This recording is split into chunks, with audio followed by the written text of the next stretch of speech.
Oke guys, welcome back Insomnia Gimania channel. Video kali ini kita tes gameplay Deathtrap Dungeon. Check it out guys.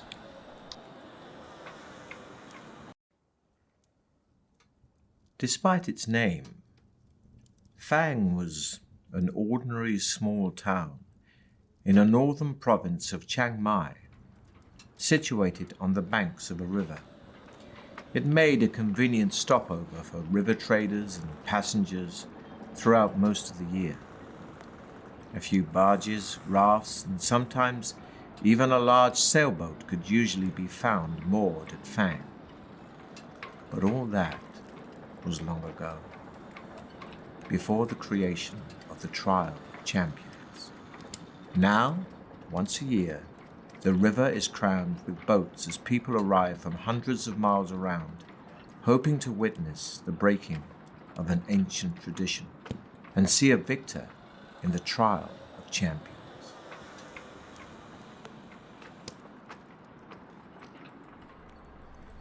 On the 1st of May each year, warriors and heroes come to Fang to face the test of their lives. Survival is unlikely, yet many take the risk, for the prize is great. A purse of 10,000 gold pieces and the freedom of Chiang Mai forever. But to become champion is no easy task. Some years ago, a powerful baron of Fang called Sukhumvit decided to bring attention to his town by creating the ultimate contest. With the help of the townspeople, he constructed a labyrinth deep in the hillside behind Fang, from which there was only one exit. The labyrinth was filled with all kinds of deadly tricks and traps and loathsome monsters. Sukhumvit had designed it in meticulous detail, so that anybody hoping to face its challenge would have to use their wits as well as weapon skill. When he was finally satisfied that all was complete, he put his labyrinth to the test. He picked 10 of his finest guards, and fully armed, they marched into the labyrinth. They were never seen again. The tale of the ill-fated guards soon spread throughout the land, and it was then that Sukhumvit announced the first Trial of Champions. Messengers and news sheets carried his challenge, 10,000 gold pieces and freedom of Chiang Mai forever to any person surviving the perils of the labyrinth of Fang. The first year, 17 brave warriors attempted the walk, as it later became known. Not one reappeared. As the years passed and the Trial of Champions continued, it attracted more and more challengers and spectators. Fang prospered and would prepare itself months in advance for the spectacle it hosted each May. The town would be decorated, tents erected, dining halls built, musicians, dancers, fire eaters, illusionists, and every sort of entertainer hired, and entries registered from hopeful individuals intent on making the walk. The last week of April found the people of Fang and its visitors in wild celebration. Everybody sang, danced, and laughed until the day broke on the 1st of May, when the town thronged to the gates of the labyrinth to watch the first challenger of the year step forward to face the Trial of Champions. Having seen one of Sukhumvit's challenges nailed to a tree, you decide that this year you will attempt the walk. For the last 5 years you have been attracted to it not for the rewards, but for the simple fact that nobody has ever yet emerged victorious from the labyrinth. You intend to make this the year in which a champion is crowned. Gathering up a few belongings, you set off immediately. 2 days' walk takes you west to the coast, where you enter the cursed port Black Sand. Wasting no time in that city of thieves, you buy your passage on a small boat sailing north to where the river Coke meets the sea, and from there you raft upriver for 4 days, until finally you arrive in Fang. The trial begins in 3 days' time, and the town is in an almost hysterical mood of excitement. You register your entry with the officials and are given a violet scarf to tie around your arm, informing everyone of your status. For 3 days, you enjoy Fang's greatest hospitality and are treated like a demigod. During the long merriment, you almost forget your purpose in Fang, but the evening before the trial, the magnitude of the task ahead begins to dominate your thoughts. Later, you are taken to a special guest house and are shown your room. There is a splendid 4-poster bed with satin sheets to help you rest, but there is little time left to sleep.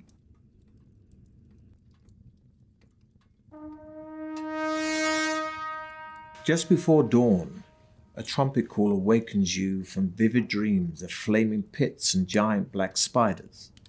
Minutes later, there is a knock on your door, and a man's voice rings out saying, "Your challenge begins soon. Please be ready to leave in 10 minutes. You climb out of bed, walk over to the window and open the shutters. Already people are thronging the streets, moving quietly through the morning mist. Spectators, no doubt on their way to the labyrinth, hoping to find good vantage points from which to watch the competitors. Walking over to a wooden table on which your trusty sword and shield lie, you pick them up and cut the air with a mighty sweep, wondering which beasts your sword's sharp edge may soon have to meet. You open the door into the corridor, and a small man greets you with a low bow as you emerge from your bedroom. "Please follow me," he says. He turns to his left and walks quickly towards the stairs at the end of the corridor.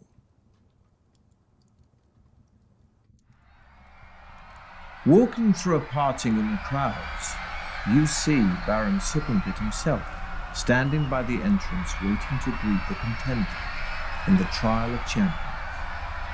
You count 5 others standing proudly in line, their violet scarves displayed for all to see. There are 2 bare-chested barbarians dressed in furs. They stand completely motionless, legs straight and slightly apart, arms thrust forward to rest on the hilts of their long, double-headed battle axes. A sleek elven woman with golden hair and feline green eyes is adjusting the crossbelt of daggers wrapped around her leather tunic. Of the 2 remaining men, one is covered from head to foot in iron plate armor, with a plumed helmet and a crested shield. The other is cloaked in black robes, only his dark eyes showing between the swarms of his black-faced scars. Long knives, a wire garrote, and other silent death weapons hang from his belt.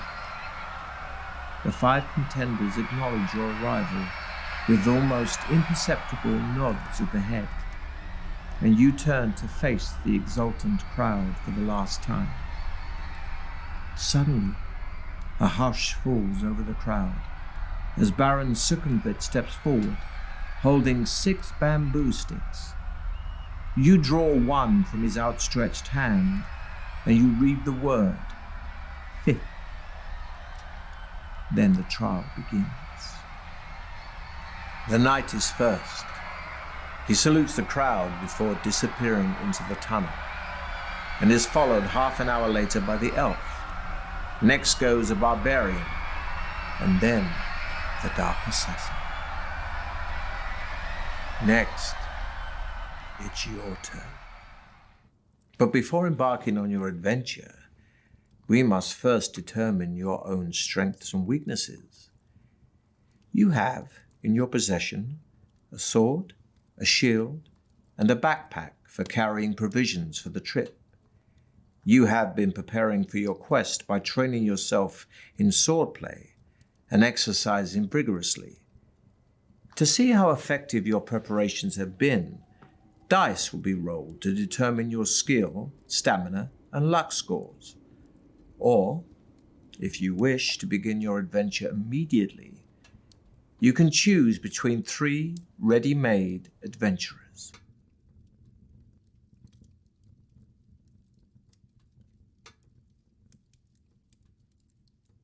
First, will roll for your initial level of skill.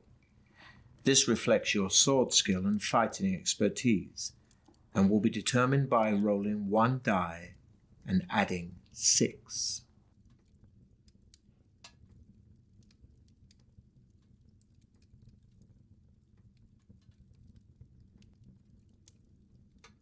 Next, we'll roll for your initial stamina, which represents your strength. So the higher your stamina score, the longer you will survive. This will be determined by rolling 2 dice and adding 12.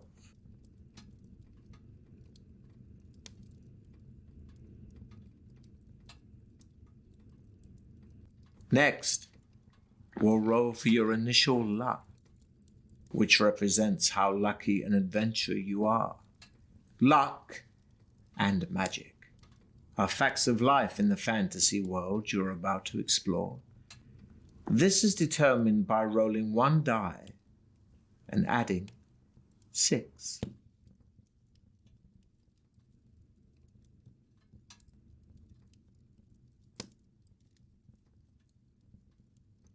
You may also take a magical potion with you to aid you on your quest. Each bottle of potion contains 2 measures, so can be used twice during an adventure.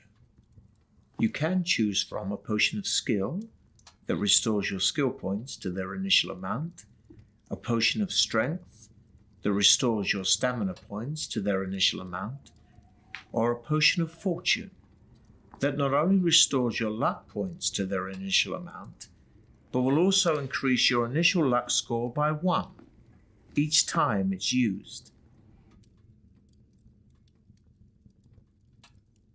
Lastly, before you begin your quest, you are given enough provisions for 10 meals. When you eat a meal, your stamina score will increase by 4 points. But don't forget, your stamina can never exceed the initial amounts you've just set. You have a long way to go, so use your provisions wisely. During your adventure, you'll enter into combat a number of times, and the further you go, the tougher your opponents will be. Combat takes place over several rounds, and your attack strength is based on yours and your enemy's skill scores. For each round of battle, we'll roll 2 dice for you and 2 for your opponent, adding the results to your skill scores. These are your respective attack strengths. Whoever's attack strength is the highest wins that round of combat. If you both had the same attack strength in a round, then it will be a tie. In some battles, you can take an opportunity to escape. But beware. If you do run away, your opponent will automatically score 1 hit on you as you flee, costing you 2 stamina points. So be sure you have enough. Such is the price of cowardice. You are playing using the new battle system, where the battle takes place over 3 rounds. Your sheer battle-hardened nature will mean you'll always win the battle after the 3 rounds, but every round you lose will cost you 2 stamina points. So be careful. Losing all your stamina will still be fatal. At the start of each round, you'll have a short time to decide to fight, or to build up your stamina by eating your provisions or taking a potion, if you have one.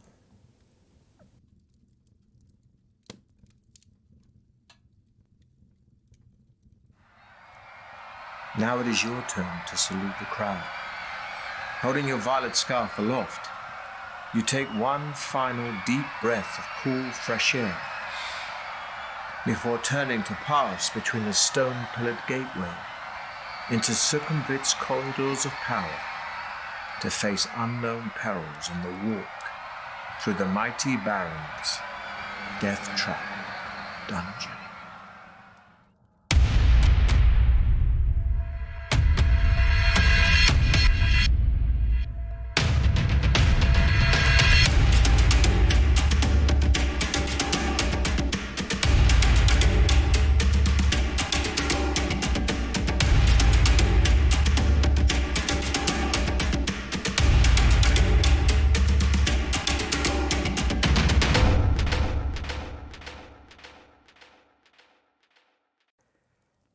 The clamour of the excited spectators gradually fades behind you as you venture deep into the gloom of the cavern.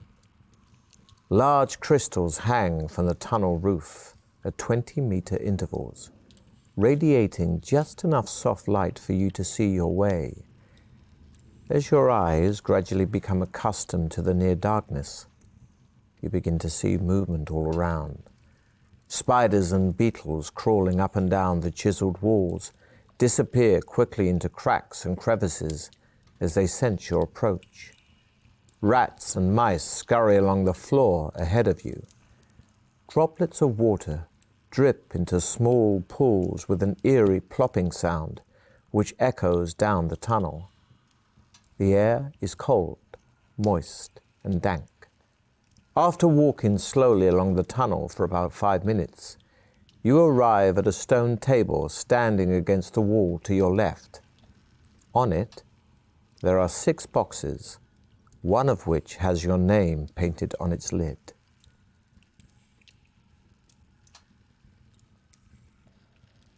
The lid of the box lifts off easily, and inside you find 2 gold pieces and a note written on a small piece of parchment addressed to you. After placing the gold in your pocket, you read the message, which says, "Well done. At least you had the sense to stop and take advantage of the token aid given to you.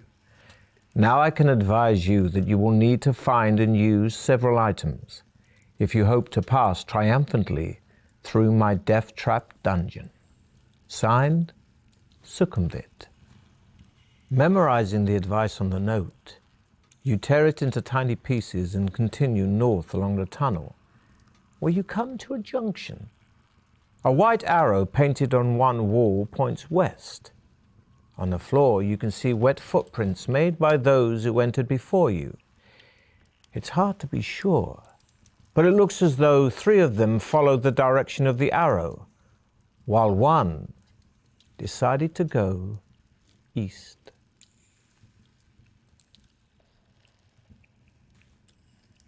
Ahead, you can see a large obstruction on the tunnel floor. Although it is too dark to make out exactly what it is, the wet eastbound footprints you have been following carry on towards the obstruction.